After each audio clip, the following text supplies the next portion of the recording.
ओम श्री वैष्णवी नमः। ये है माता वैष्णो देवी की सर्वाधिक प्रचलित कथा। सनातन धर्म को मानने वाले माता वैष्णो देवी की महिमा गाते नहीं थकते हैं। हमारे धर्मशास्त्रों में कलयुग में लोगों के कष्ट हरने के लिए देवी देवताओं के नाम जप के साथ साथ कथाएं भी बेहद उपयोगी बताई गई हैं।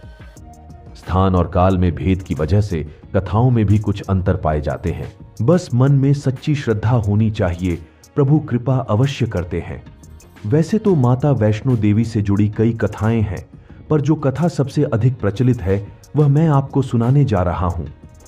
वैष्णो देवी ने अपने एक परम भक्त पंडित श्रीधर की भक्ति से प्रसन्न होकर उसकी लाज बचाई।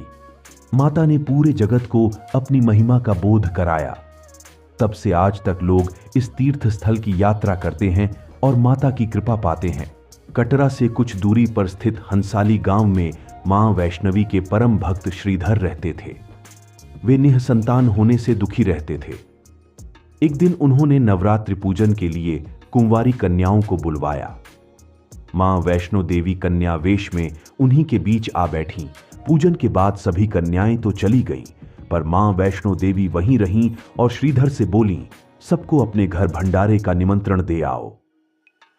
श्रीधर ने उस दिव्य कन्या की बात मान ली और आसपास के गांवों में भंडारे का संदेश पहुंचा दिया। वहां से लौट कर आते समय गुरु गोरखनाथ व उनके शिष्य बाबा भैरवनाथ जी के साथ उनके दूसरे शिष्यों को भी भोजन का निमंत्रण दिया।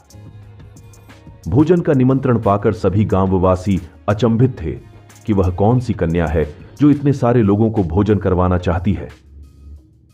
इसके बाद श्रीधर के घर में अनेक गांववासी आकर भोजन के लिए जमा हुए। तब कन्या रूपी मां वैष्णो देवी ने एक विचित्र पात्र से सभी को भोजन परोसना शुरू किया। भोजन परोसते हुए जब वह कन्या भैरवनाथ के पास गई, तब उसने कहा कि मैं तो खीर पूरी की जगह मांस खाऊंगा और मदिरा पान करूंगा। तब कन्या रूपी मां ने उसे समझाया कि यह ब्राह्मण के यहां का भोजन है, इसमें मांसाहार नहीं किया जाता। किंतु भैरवनाथ ने जानबूझकर अपनी बात पर अड़ा रहा। जब भैरवनाथ ने उस कन्या को पकड़ना चाहा, तब मां ने उसके कपट को जान लिया। मां वायु रूप में बदलकर त्रिकूटा पर्वत की ओर उड़ चली। भैरवनाथ भी उनके पीछे गया।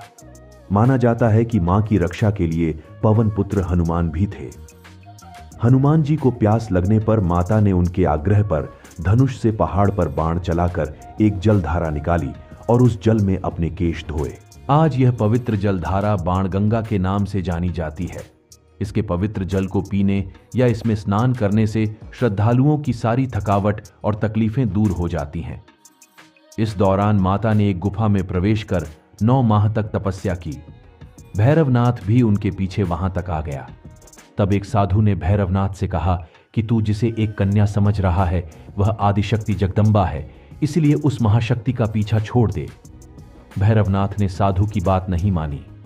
तब माता गुफा की दूसरी ओर से मार्ग बनाकर बाहर निकल गईं। यह गुफा आज भी अर्धकुमारी या आदिकुमारी या गर्भजून के नाम से प्रसिद्ध है। अर्धकुमारी के पहले माता की चरण पादुका भी है। यह वह स्थान है जहां माता ने भागते भागते मुड़कर भैरवनाथ को देखा था। गुफा से बाहर निकलकर कन्या ने देवी का रूप धारण किया।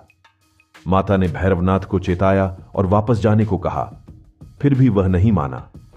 माता गुफा के भीतर चली गईं। तब माता की रक्षा के लिए हनुमान जी गुफा के बाहर थे और उन्होंने भैरवनाथ से युद्ध किया। भैरव ने फिर भी हार नहीं मानी। जब वीर लंगूर निढाल होने लगा, तब माता वैष्णवी ने महाकाली का रूप लेकर भैरवनाथ का संहार कर दिया। भैरवनाथ का सिर कटकर भवन से 8 किलोमीटर दूर त्रिकूट पर्वत की भैरव घाटी में गिरा। उस स्थान को भैरवनाथ के मंदिर के नाम से जाना जाता है। जिस स्थान पर मां वैष्णो देवी ने हठी भैरवनाथ का वध किया, वह स्थान पवित्र गुफा अथवा भवन के नाम से प्रसिद्ध है। इसी स्थान पर मां महाकाली दाएं, मां महासरस्वती मध्य और मां महालक्ष्मी बाएं पिंडी के रूप में गुफा में विराजमान हैं। इन तीनों के सम्मिलित रूप को ही मां वैष्णो देवी का रूप कहा जाता है। कहा जाता है कि अपने वध के बाद भैरवनाथ को अपनी भूल का पश्चाताप हुआ और उसने मां से क्षमादान की भीख मांगी। माता वैष्णो देवी जानती थीं कि उन पर हमला करने के पीछे भैरव की प्रमुख मंशा मोक्ष प्राप्त करने की थी। उन्होंने न केवल भैरव को पुनर्जन्म के चक्र से मुक्ति प्रदान की, बल्कि उसे वरदान देते हुए कहा कि मेरे दर्शन तब तक पूरे नहीं माने जाएंगे जब तक कोई भक्त मेरे बाद तुम्हारे दर्शन नहीं करेगा। उसी मान्यता के अनुसार आज भी भक्त माता वैष्णो देवी के दर्शन करने के बाद करीब 2.25 किलोमीटर की खड़ी चढ़ाई करके भैरवनाथ के दर्शन करने जाते हैं। इस बीच वैष्णो देवी ने 3 पिंड सिर सहित एक चट्टान का आकार ग्रहण किया और सदा के लिए ध्यान मग्न हो गई। इस बीच पंडित श्रीधर अधीर हो गए। वे त्रिकुटा पर्वत की ओर उसी रास्ते आगे बढ़े जो उन्होंने सपने में देखा था। अंततः वे गुफा के द्वार पर पहुंचे। उन्होंने कई विधियों से पिंडों की पूजा को अपनी दिनचर्या बना ली। देवी उनकी पूजा से प्रसन्न हुई। वे उनके सामने प्रकट हुईं और उन्हें आशीर्वाद दिया। तब से श्रीधर और उनके वंशज देवी मां वैष्णो देवी की पूजा करते आ रहे हैं। आज भी 12 मास वैष्णो देवी के दरबार में भक्तों का तांता लगा रहता है। सच्चे मन से याद करने पर माता सबका बेड़ा पार लगाती है। ओम श्री वैष्णवी नमः।